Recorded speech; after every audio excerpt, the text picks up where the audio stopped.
ويحك يا نفس احرصي على ارتياد المخلص وطاوعي وأخلصي واستمعي. السلام عليكم. من أعظم نعم الله سبحانه وتعالى عليك بعد الإسلام والإيمان والتوحيد أن تصبح وتمسي وأنت آمنا في سربك، معافا في بدنك، عندك قوت يومك. نعمة لا يدركها إلا من فقدها، نعمة والله يا أحباب الكرام أنها مفقودة عند إخواننا في غزة. تشاهدون وترون وتنظرون.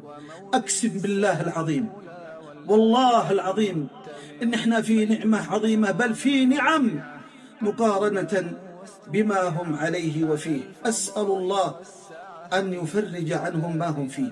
دعواتكم لهم يا أحباب، دعواتكم لهم. داهية أو أبله أو معسر أو من له ملك كملك تبع.